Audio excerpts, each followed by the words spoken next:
Bonjour à toutes et à tous, soyez les bienvenus dans le Café de la Marine. Bonjour Gilbert. Bonjour Virginie, bonjour à tous et à toutes. Et cette semaine, nous recevons deux grands acteurs du Vendée Globe qui, après une bataille sans relâche dans la remontée de l'Atlantique, ont coupé la ligne d'arrivée en 5e et 6e position. Notre premier invité avait été contraint à l'abandon lors de sa participation en 2016 et il avait travaillé dur pour goûter à nouveau à l'aventure de ce tour du monde. Et malgré une avarie de foil à 6 mois du départ, il était parvenu à s'aligner sur cette épreuve pour rendre une magnifique copie sur les 45 000 km du parcours. Notre deuxième invité était un des bisous les plus redoutés de cette cuvée 2024. Équipier des plus demandés, il avait déjà engrangé de nombreux milles en IMOCA avant de décrocher son propre projet il y a un an. Une expérience qui lui a permis de faire parler la poudre et de tirer tout le potentiel de sa machine. 9h11, c'est l'écart qui a séparé ces deux marins sur la ligne. Un écart infime à l'échelle d'une course planétaire. Paul Meillat, 5e, et Nicolas Lunven, 6e de ce Vendée Globe, sont avec nous. On les accueille. Bienvenue, messieurs. Installez-vous, un grand bravo. Merci d'avoir accepté notre invitation. Comment se passe globalement le retour à terre pour vous deux? C'est moi qui commence. C'est un peu la même réponse, j'ai l'impression. Bonsoir à tous. Le retour à terre... Alors franchement, pour moi, il se passe plutôt bien. C'est vrai que j'ai pas le choc. Tout le monde me pose la question, c'est comment ça se fait de passer 75 jours seul et d'un coup retrouver cette foule. Les enfants, voilà. Bon, au final, en fait, ça. Moi, j'ai pas trouvé trop. Enfin, il y a du changement évidemment, mais pas de choc en tout cas, pas de choc. Non, mais on est quand même assez connectés quand on est sur nos bateaux. On a des moyens de communication satellite, donc on est quand même un peu au courant de tout ce qui se passe. Paul, il dit pas moi, mais on verra, on en parlera. C'est Nico qui m'envoyait les infos pendant le. C'est vrai que je te relayais quelques infos. Bon, après, c'est comme le vélo, ça s'oublie pas. Après, on a la chance aussi d'avoir. On est conscient d'avoir la chance d'avoir des familles aussi où ça se passe super bien. Donc, puis on est hyper occupé. On est content de rentrer aussi. On est hyper occupé là. Pour l'instant, on n'a pas encore relâché la pression. Alors, on vous a réunis tous les deux justement parce que vous vous êtes pas tellement quittés pendant ce tour du monde. Vous avez bataillé sans relâche dans un groupe de marins aussi aguerris les uns que les autres. Qu'est-ce qu'il reste, Paul, avec un peu de recul de cette confrontation quand même très intense? En fait, il y a eu plusieurs parties dans ce Vendée Globe. Début de l'Atlantique, il était quand même plutôt loin devant moi. Et puis, oui, on va revenir sur la trajectoire. Et après, c'est vrai qu'à partir du Pacifique, je me suis retrouvé dans ce groupe, dans ce fameux groupe où on était quand même quasiment les 10 de la 4e à la 10e place. Bon, en gros, on savait pas du tout comment ça allait se finir au Sable d'Olonne. Et là, le temps est passé à une vitesse folle où, en fait, c'était vraiment une régate hyper intense. Et moi, c'est vrai que j'ai adoré ce rythme. Qui dénotait un peu avec le Vendée Globe que j'avais eu en 2016. Et qui a passionné tout le monde à terre aussi, du coup. Et alors, Nico, toi, qu'est-ce que tu retiens avec un tout petit peu de recul de cette grande expérience et de cette compétition intense aussi? Tu n'as pas vu le temps passer, je crois, hein, pareil. Ouais, un peu comme Paul, c'est vrai que j'ai pas vu beaucoup le temps passer parce que effectivement, on part pour un Vendée Globe qui est évidemment une aventure quand même assez extraordinaire, mais comme le disait Paul, on a quand même bien bataillé, bien régaté dans ce groupe de bateaux, donc ce qui est super et ça nous permet effectivement de ne pas voir le temps passer, donc c'est plutôt chouette. J'imagine que moi c'était mon premier Vendée Globe, donc c'est ma seule expérience, mais effectivement j'imagine qu'un Vendée Globe avec finalement pas cet aspect de compétition et le bateau qui nous précède qui est loin devant et puis ce qui est derrière qui est loin derrière, effectivement on doit peut-être à un moment donné trouver le temps beaucoup plus long que ce qu'on... Enfin, t'as peut-être connu ça toi, en 2016, je sais plus comment c'était. Mais... Pas tant que ça, mais un petit peu. Alors, vous avez eu des conditions quand même assez dantesques sur la fin. 40 nœuds avant d'en finir. On va revoir quelques images du bord de l'un et de l'autre. Je sais pas très bien le vent qu'il y a parce que j'ai mes aériens de secours, donc la calibration est peut-être un peu douteuse, mais parce qu'il y a au moins 40 nœuds, 35-40 nœuds établis. Le mer, je vais essayer de vous montrer. J'ai jamais vu une mer comme ça. J'ai jamais vu une mer comme ça. C'est magnifique. Fabuleux. En plus, il fait beau.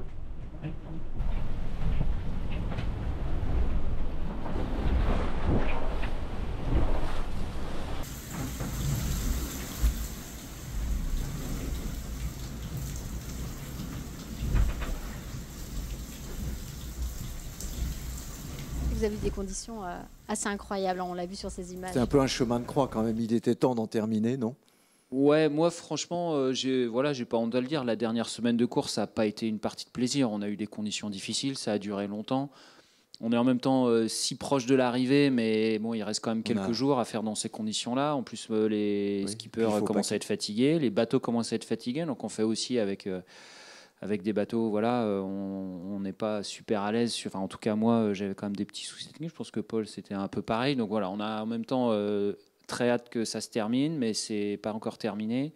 Et puis, il ne faut pas qu'il arrive un pépin, parce que tu dis, si là, je casse un truc, je suis obligé d'abandonner. Si près du but, ce serait tellement dommage. Donc, il y avait cette dose de stress, cette peur de casser. Donc, voilà, c'était pas... Voilà, depuis les Canaries, c'était quand même pas une partie de plaisir. Mais bon, voilà, une fois que c'est fait, on est content. Mais...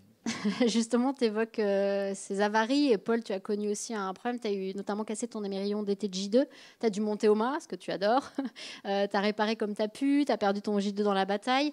Tu n'étais pas complètement, je crois, serein avec ta réparation. Tu as bien cru que c'était fini au moment où il y a eu cette avarie? J'ai pas, ça arrive dans la tête à un moment, quoi. Mais assez vite, je me suis dit que c'était quand même possible. Par contre, j'ai eu peur que la régate soit finie, quoi. C'était vraiment, et ça, c'était assez dur. Et je pense que le fait d'avoir réussi à réparer, ça m'a aussi peut-être permis de passer peut-être plus facilement mentalement ces derniers jours difficiles au niveau météo, parce que j'étais tellement fier et content d'avoir trouvé des solutions pour finir cette course, que ça m'a donné un petit peu d'énergie. Mais c'est vrai que depuis le Cap Horn, au-delà de la compète qu'on avait entre nous, on a eu des conditions météo qui étaient vraiment pas propices à avancer, quoi. On passe le Cap Horn 3 jours derrière les copains, ils arrivent 10 jours avant, quoi. Donc il y a juste le poteau noir où on s'en est bien sorti finalement. Mais je crois que c'est le seul truc qu'on a eu de bien de toute la remontée de l'Atlantique, quoi. Et c'était long, et long et dur. Et comme dit Nico, quand l'arrivée arrive, il y a une petite dose de stress en plus, quoi. Et nos bateaux on était en dégradé. Enfin, on avait tous des trucs qui marchaient pas. Le virement de bord, on fait bon, ok, faut que je vire. Mais ah oui, non, ça marche plus. Ça marche plus. Puis le virement de bord, là, ça fait une semaine qu'on n'avait pas viré à un moment. Donc voilà, c'est compliqué. Et puis avec tes problèmes, donc je l'ai dit, tu as perdu ton J2 et tu disais qu'à ce moment-là, tu as dû tester des choses, finalement, des configs de voile, des configs de foil aussi un peu spéciales, et que c'était beaucoup de feeling. Mais finalement, le feeling, tu disais aussi que ça te correspond pas trop mal. C'est comme ça que tu navigues, donc ça t'a moins desservi peut-être que quelqu'un qui a... Ouais, et puis je crois que le type de foil marchait bien. J'avais un bateau aussi très léger. Qui fait un peu sous-toilé, parce que j'ai navigué du coup quasiment une semaine sous J3 quand tous les autres étaient sous J2, et j'allais pas beaucoup moins vite, quoi. Et ça, c'est assez génial. Et avec des foils un peu rentrés pour forcer un peu le bateau à agiter un peu plus, en bidouillant un peu. Mais oui, c'est des configurations de voile. C'est vrai que j'avais le calculateur du match. Je dis bah oui, maintenant on va naviguer beaucoup GV haute avec le J3. Donc c'est des configurations un peu différentes. Ouais, c'était de l'impro. Ben Nicolas, tu as aussi sorti ta caisse à outils, et puis toi tu avais cassé ta galette de J3. Ça aurait pu mal finir aussi, cette histoire. Ouais, ça c'était juste dans le mauvais temps à la fin.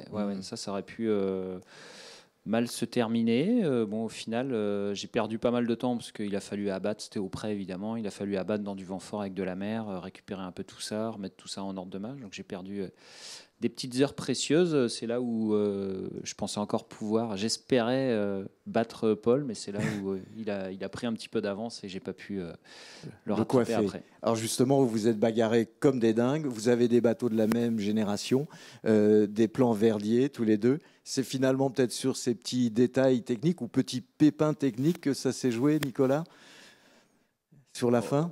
Oui, peut-être. Après, c'est vrai qu'on s'aperçoit finalement que des bateaux, si je prends l'exemple, parce que c'est vrai que j'ai toute la fin de course, on était bord à bord avec Paul, mais avant, j'ai aussi pas mal bataillé avec Jérémy Bédou. On a des bateaux finalement assez différents, mais au final, on s'aperçoit que sur le long terme, il y a peu d'écart de vitesse. Donc effectivement, les petits pépins techniques jouent sans doute plein d'autres choses, la fraîcheur du skipper, etc. J'étais très étonné, moi, quand j'ai appris que Paul avait perdu son J2. Et c'est pareil pour Thomas Ruyant, qui avait également déchiré cette voile-là. J'étais très étonné des vitesses qu'ils arrivaient tous les deux à faire sous J3, dans des conditions, comme disait Paul, où moi j'étais sous J2, grand voilé haute. Je pensais que j'allais n'en faire Les qu'une exploser. bouchée, mais malheureusement, ça n'a pas été le cas. Déposé, mais non. On va revenir quand même sur vos trajectoires respectives. On va parler un peu du début de course qui a été difficile pour toi, Paul, mais on rappelle aussi que tu avais eu ton avarie de foil et qu'il a fallu reprendre un peu tes repères avec cette nouvelle paire. Mais finalement, tu l'as dit, c'est quelque chose qui te sert, ce format long où tu montes en puissance sur la durée. C'est vraiment ta force à toi sur un tour du monde? Ouais, je pense qu'on a tous des qualités très différentes. Il y a des très bons barreurs, des très bons météorologues comme Nico. Nico, c'est un expert en stratégie, en routage. Moi, ma force, elle est plutôt dans mon mental ou dans mon feeling. Donc, du coup, je pense qu'on joue tous avec nos armes. Et c'est vrai que... Mais c'est pour ça que le Vendée Globe est génial au niveau architectural. En fait, tout est ouvert et en fait, je pense que chacun écrit son histoire comme il a envie. Et qu'il n'y a pas vraiment de recette gagnante, même si la recette gagnante, c'est quand même de rien laisser au hasard, de travailler beaucoup. Mais on a chacun quand même un style, et en fait, ça fonctionne, et je trouve ça assez génial, parce que, voilà, on le voit, moi, je suis complètement différent d'un projet comme Charal, ou même dans les trois premiers, un Johan et un Charlie sont complètement différents. C'est vrai. Et c'est ça qui est génial, c'est que voilà, il y en a qui communiquent, il y en a qui sont plus taiseux, qui passent plus par l'écrit. Et moi, je crois que ma force, c'était plutôt le feeling et d'être assez heureux aussi d'être sur l'eau, d'aimer ça et d'en profiter, quoi. Alors Nicolas, toi aussi, tu avais connu un petit début de course un peu compliqué avant de revenir très vite dans le match avec un petit décalage ouest dans la descente entre le Cap Finistère et puis Madère, ce qui t'avait permis de même prendre la tête de la course à un moment donné devant les vulnérables. Ensuite, sur l'Atlantique Sud, tu avais battu le record des 24 heures. Tu es monté en puissance et dans cette descente de l'Atlantique, tu as vraiment pris confiance aussi dans ta machine? Ouais, c'est vrai que déjà on a été quand même bien aidé par les conditions météo, parce qu'on est parti dans des conditions très très faibles, parce que le départ c'était quand même bien lent, mais au moins ça nous a permis, en tout cas quand le vent est un peu rentré dans le golfe de Gascogne, de partir dans des conditions déjà très agréables de navigation, et puis de pas trop solliciter nos bateaux et de rentrer on va dire tranquillement dans notre course, et effectivement de prendre petit à petit conscience. Au Cap Finistère, les choses se sont un petit peu compliqué, ce qui était tout à fait normal, mais un petit peu durci. Mais voilà, au moins, c'est vrai que toute la première partie de la course, la descente de l'Atlantique Nord et Sud, se sont fait dans des conditions clémentes, ce qui a, je pense, permis à tout le monde de prendre, entre guillemets, le temps de rentrer dans sa course, d'éviter qu'il y ait trop d'abandon. Je pense qu'on est quand même sur une édition. Alors, tout le monde n'est pas encore arrivé, donc oui. Espérons que je ne raconte pas de mais bêtises. 22 arrivés en 11 encore en très course. tardif. Mais voilà, il reste encore des bateaux en course. Mais bon, espérons que ça se passe bien pour ceux qui sont encore en course. Mais globalement, a priori, on est comme sur une édition avec très peu d'abondance, ce qui est chouette. Et je pense que c'est aussi lié à plein de choses. C'est que le niveau monte, le niveau de préparation monte, le système de qualification a forcé les projets à participer à beaucoup de courses en amont, et aussi les conditions clémentes du départ ont permis à chacun de rentrer dans sa course, et ont aussi offert une belle bagarre sur toute la descente de l'Atlantique, puisque des coups, dans les conditions clémentes, on a souvent tendance à tous utiliser nos bateaux presque à 100%, ou à 100% de leur potentiel. Donc c'était une chouette bagarre au début. Alors, les mers du Sud, c'est toujours un gros morceau, assez symbolique. Ça n'a pas toujours été facile dans ces mers du Sud. Mais en tout cas, Nico, je regardais ta trace. Tu n'as jamais quitté le top 6 dans ces mers du Sud-là. C'était pas la première fois que tu y étais, puisque tu as fait The Ocean Race, mais tu y étais en solo pour la première fois. Quelles sont tes impressions globalement sur cette zone si particulière de la planète ? J'ai pas eu, je vais pas être très original, mais j'ai pas eu beaucoup de surprises sur ce Vendée Globe, même si c'était effectivement mon premier Vendée Globe. C'était la première fois que je me retrouvais en solitaire dans ces mers-là, mais j'y avais été déjà plusieurs fois par le passé sur The Ocean Race, en même temps que Paul en 2023, et encore avant sur des Volvo Ocean Race en Volvo 65, où là on était en équipage nombreux à 10 à bord. Donc voilà, pas beaucoup de surprises. C'est vrai que c'est des contrées un peu inhospitalières. On espère y passer le moins de temps possible, et surtout on espère que ça se passe bien et qu'il n'y ait pas de pépins techniques sur les bateaux. Après, comme je le disais, le niveau de préparation augmente. Je pense que aussi les architectes, les bureaux d'études ont énormément progressé. On maîtrise quand même un petit peu mieux l'utilisation des foils, leur mise en œuvre, la construction, la mise au point des bateaux. Donc voilà, ça nous aide quand même à être plus en confiance sur l'utilisation de nos bateaux. Paul, toi, les mers du Sud et surtout le Pacifique, tu disais que ça resterait l'un des plus beaux moments, le Pacifique avant le Horn. Et puis, il faut rappeler justement que tu avais connu l'amertume d'un abandon dans le Pacifique il y a 8 ans. Ça t'a réconcilié avec cet océan? Ouais, mais j'avais pas de revanche parce que en fait, je pense que j'étais déçu d'avoir abandonné, mais j'avais quand même pris beaucoup de plaisir et j'en voulais pas au Sud, quoi. D'accord. Mais T'es pas non, rancunier, toi, comme ce qui est garçon, sûr, c'est qu'on a eu quand même, comme souvent, un Indien un peu affreux quand même. Et le Pacifique, on a quand même eu des conditions beaucoup plus sympas. Même si c'était pas non plus le rêve, la mer, elle était quand même un peu cabossée, mais il y avait un petit peu plus de périodes entre les vagues, on avait du soleil, on a fait quand même beaucoup de portants. Donc oui, c'était pas très simple parce qu'on n'a pas fait des grands bords de reaching tout droit, et c'est vrai que ça a un peu manqué. C'est pour ça aussi qu'on a mis un peu plus de temps que les autres. Mais c'était quand même... franchement, la semaine avant le Cap Horn, moi j'ai trouvé ça assez génial, quoi. Il y avait des grains et tout, mais c'était lumineux. On était au portant à faire une bagarre d'empannage là, avec le groupe. Enfin, moi j'ai trouvé ça vraiment, vraiment sympa. Ouais. Même si quand même vous avez eu des conditions plus compliquées que les 3 premiers. Mais on va revenir un petit peu à la stratégie de la suite.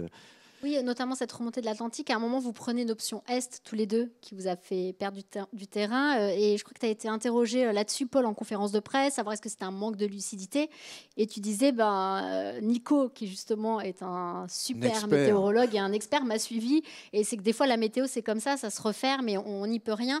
Et ça fait partie de votre sport. De toute façon, il faut l'accepter. Il y a toujours une part d'aléatoire. Ce n'est pas forcément des erreurs qu'on commet. Non, mais surtout qu'en fait, le problème, c'est le timing de décision. C'est-à-dire que quand on doit décider et qu'en fait, la réponse, on l'a 2 jours après, ça marche pas. Et ils ont eu le même truc après le Cap Horn. On arrive au Malouine. Eux, ils étaient un peu décalés dans l'Est parce que y avait une bulle qui arrivait. Finalement, 2 jours après, la situation change. Ils se retrouvent bloqués. On est tous passés à l'intérieur. Ouais. Et les fichiers changent. Oui. Et puis, il y a quand même beaucoup de réussites et on voit bien, surtout sur ces courses, il y a un phénomène d'élastique. Et voilà, c'est des fois, vaut mieux être derrière que devant. C'est pas facile psychologiquement de dire j'ai envie d'être derrière. Quand on est devant, on est content. Donc la situation météo qu'on a eue au large du Brésil. En fait, le front remontait avec nous, donc finalement, c'était difficile. Là, c'est vrai que c'était pas drôle ce moment-là. Voilà. Mais il y a quand même un concurrent qui a justement tiré profit de cette option, c'est Jérémy Mbeyou, avec lequel vous avez beaucoup navigué au contact. Jérémy qui a terminé 4e sur Charal pour son 5e Vendée Globe. Vous avez été bord à bord toutes les mers du Sud. On va peut-être revoir aussi le moment où tu le retrouves au ponton. Paul, c'était quand même très très chaleureux. Tu penses que c'est sur cette option Est qu'il a fait la différence oui, clairement, c'est sûr qu'en sortant de la dépression au large de Buenos Aires, moi j'ai 150 000 d'avance sur Nico et 250 000 sur Jérémy. Donc après, le problème c'est que on est à 20 jours de l'arrivée, donc ça ne veut rien dire en fait.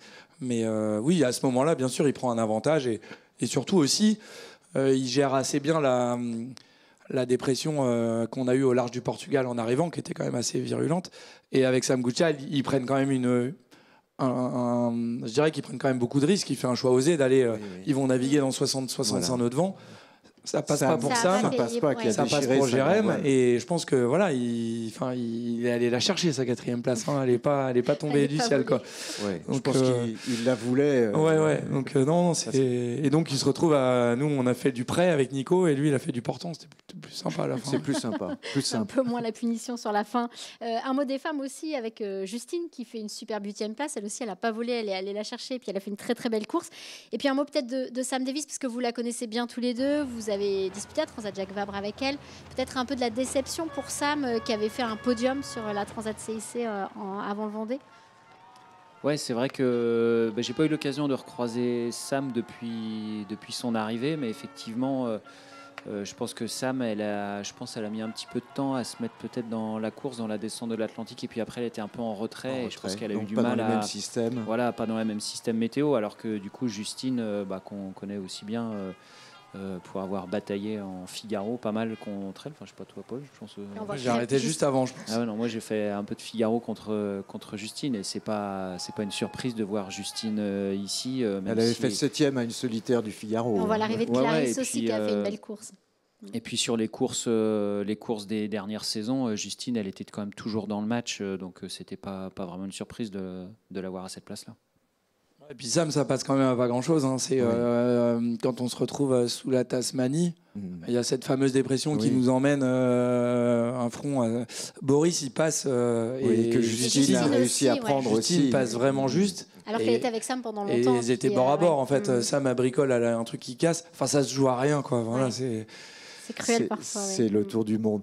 Alors, on va parler aussi de communication. Paul, tu disais à l'arrivée, ça fait vraiment du bien de voir des sourires. Tu as explosé aussi avec ton équipe. Et en même temps, tu t'es quand même relativement coupé de l'extérieur pour être concentré sur ta course. C'est ta manière un peu pour performer. Ouais, tu l'as fait à l'ancienne. Mais je pense que je suis pareil à terre. Oui, je réponds pas beaucoup au téléphone ni aux messages. Et aussi, j'ai besoin d'être assez concentré pour faire les choses. Donc, pour moi, c'était une source de... Pas de pollution, mais d'être connecté. Donc, j'avais un numéro de bateau que personne n'avait, à part ma femme et mon équipe technique. Et du coup, pendant la course... Et Nico Lundgren, bien sûr. Nicolas, toi, tu étais visiblement plus connecté. Et à la fin, c'était drôle, parce qu'il me disait, bon, alors là, SVR part, SVR revient, ils repartent. Et puis, je dis, mais non, mais il y a des fois, je me disais, mais il raconte n'importe quoi, en fait. Ça y est, il est plus lucide.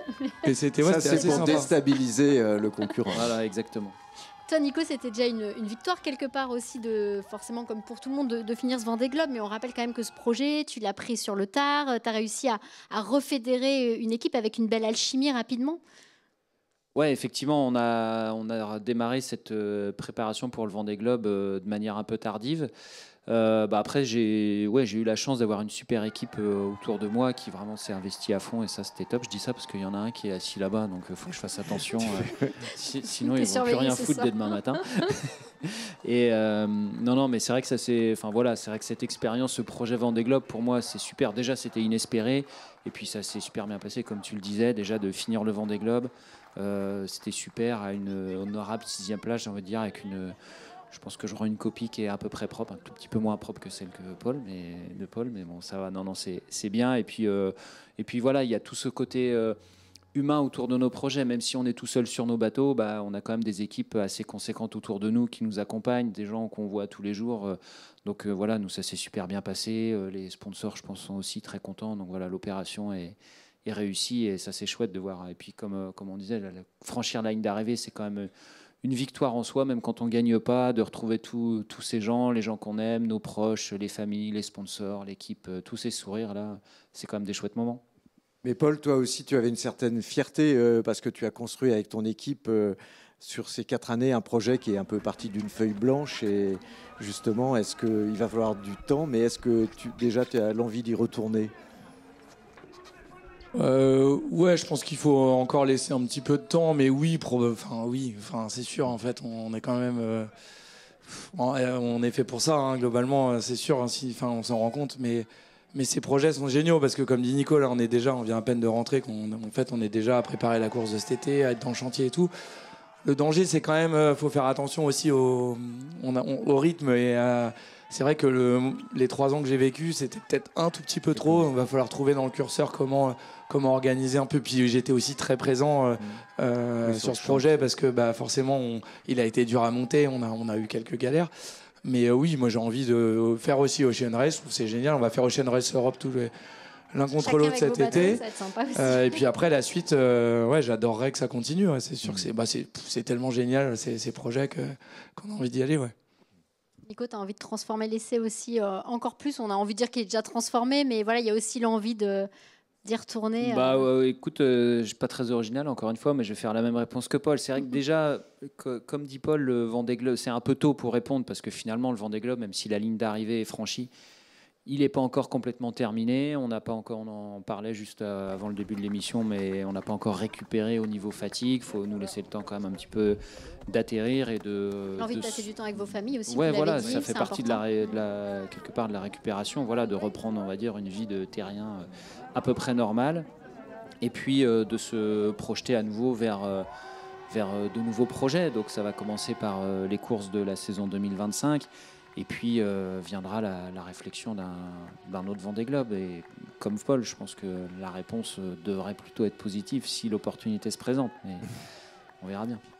On imagine évidemment que vous serez de la partie. Il y aura aussi une route du Rhum 2026 où je pense que là, vous serez au taquet aussi. Voilà, tu l'as gagné déjà, Paul, en IMOCA. Donc, j'imagine l'envie d'aller faire un joli doublé. Puis Nico, l'envie d'aller le battre sur cette course.